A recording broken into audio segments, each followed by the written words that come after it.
Hello everybody, welcome back to Professor's Garage. Indoors again today, but my wife and kids are out of town for a doctor appointment for the youngest. And I have work tonight, so I did not go, and that leaves me with some time before I have to go to sleep, before I have to wake up for work. So let's see if I can get a video ready to go. This project is very barely started, but we'll change the camera view and get set up so you can see what I've been working on. Okay, so I have a sewing project, and this is something that me and my brother actually made a different version of years ago. We did not do a sewing project for this, but I am making a chopstick holder out of cloth. So this right here is the chopstick holder. I already started it, like I mentioned. It is the cloth is pants legs from Dickies, double knee work pants specifically, and I wanted to use it because it's a very sturdy fabric, and I used it, and I didn't want to let all of this wonderful fabric go to waste because it was barely worn at all when I couldn't keep wearing those pants. So what we have here is I did a rectangle, and then I already sewed the hems, and I have created a fold so that the chopsticks, let's go ahead and see if right here will be,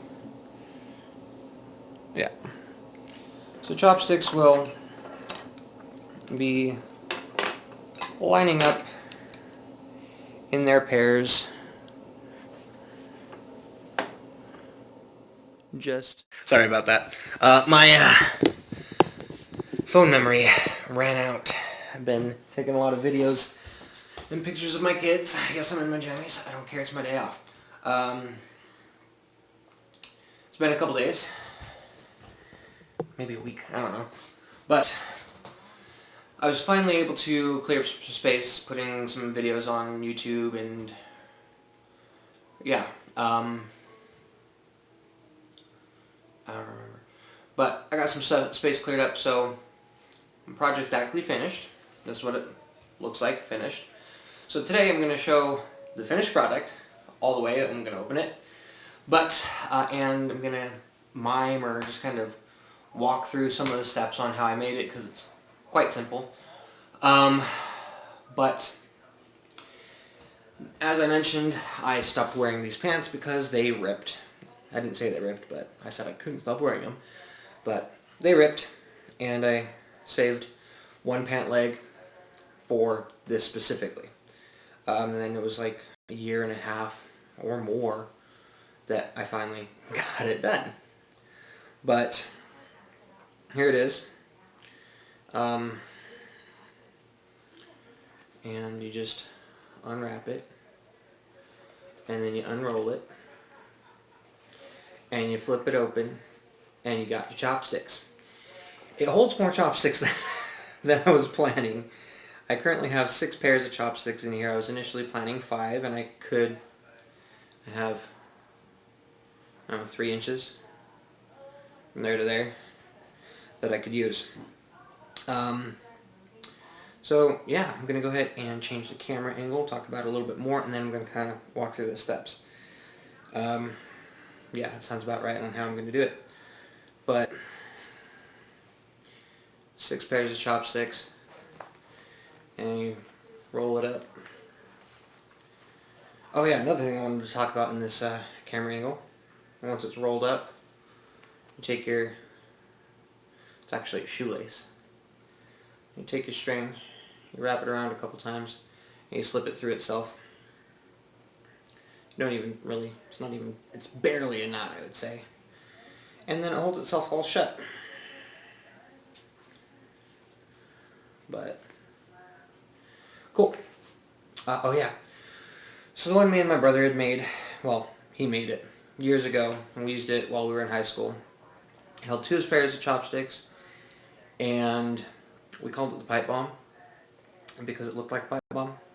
Not that I've ever seen an actual pipe bomb, but we just took a short length of, well, he just took a short length of PVC pipe, end cap, and in the ends, because there was a gap, he put little pieces of foam so it wouldn't like shake and rattle and anything like that. And then we would just keep it in the car, take the chopsticks out before going into fast food, Chinese food places, things like that, and we'd have our chopsticks. Probably a little bit rude bringing your own chopsticks, but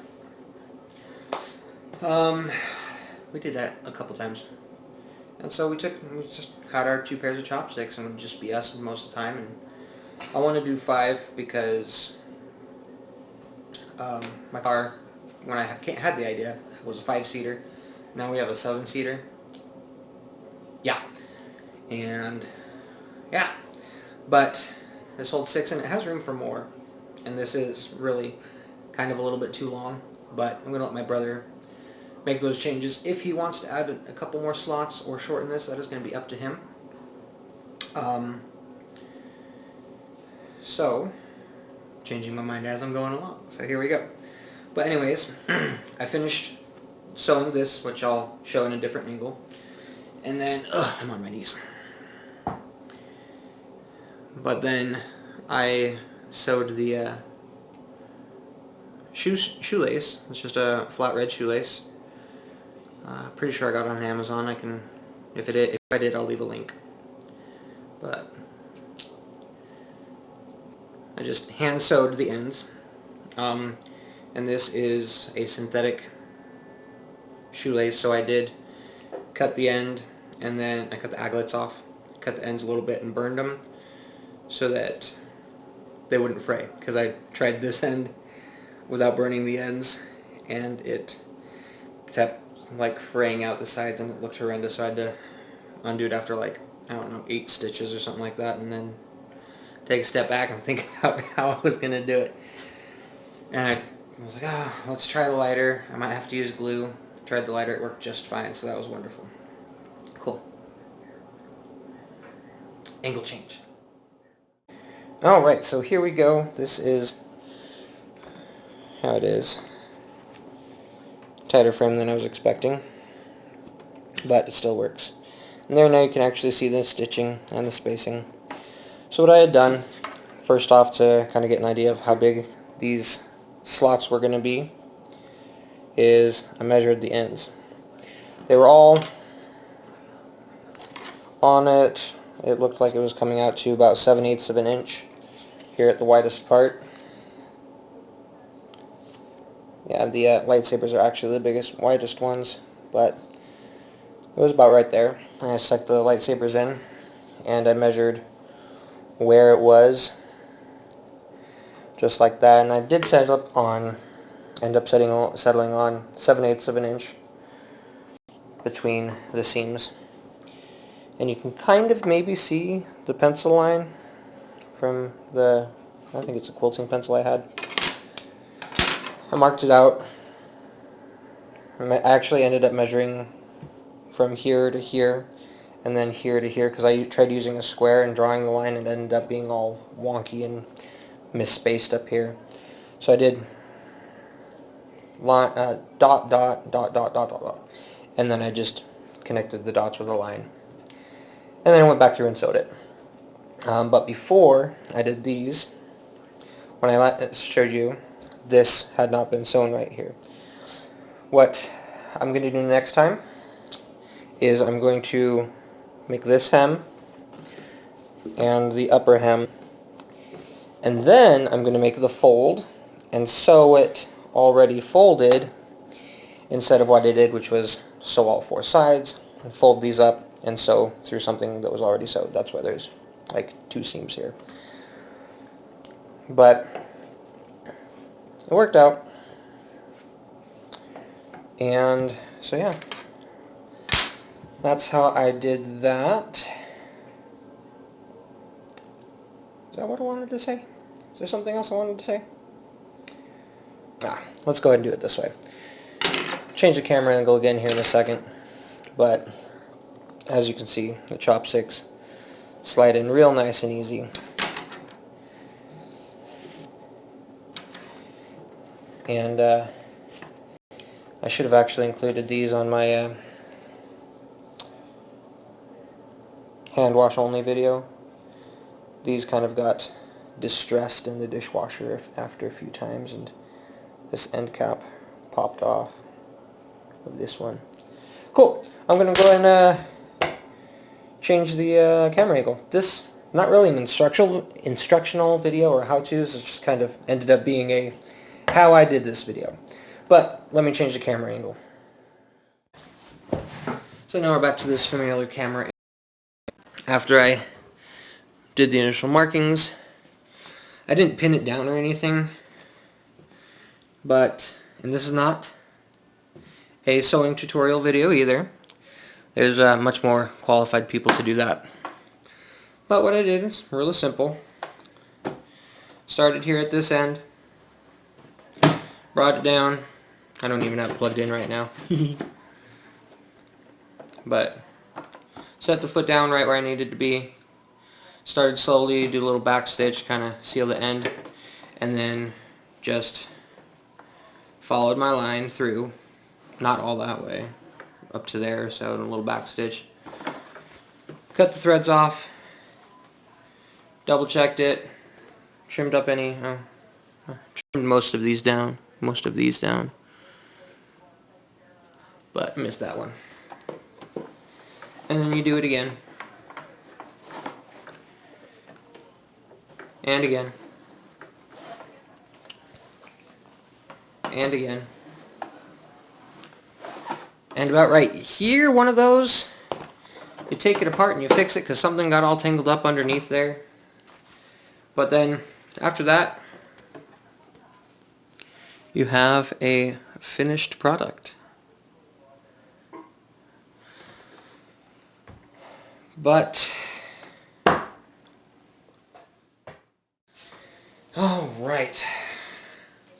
So, but anyways, the end of the story, or the moral of the story, if you could call it a moral of the story, is I finally finished a product that I've had in mind for about 2 years or so. And it looks as cool or even cooler than I thought it would. And I already told my brother, before I even started making it, that I wanted to make it and send it to him. And I told him since that it's done and it's ready to be sent. I just need to get a couple more things for him. And he's making something for me. I can't wait to show it on here because I've already seen a couple pictures of it in progress and it looks really cool. But I have this, and I have some of his old video games and a couple other things that I'm going to be putting in a box and sending his way. But I'm rambling, and I'm going to go ahead and be done rambling and be done with this video. And I'm already done with this project, so that's nice. But thanks for watching. Have a great day. Go ahead, and I'm going to say this, I don't say this often because I don't like hearing it when I watch videos, but go ahead and like, subscribe, share it. But that's the Professor's Garage from my dining room over a couple videos, a couple days, and have a wonderful day.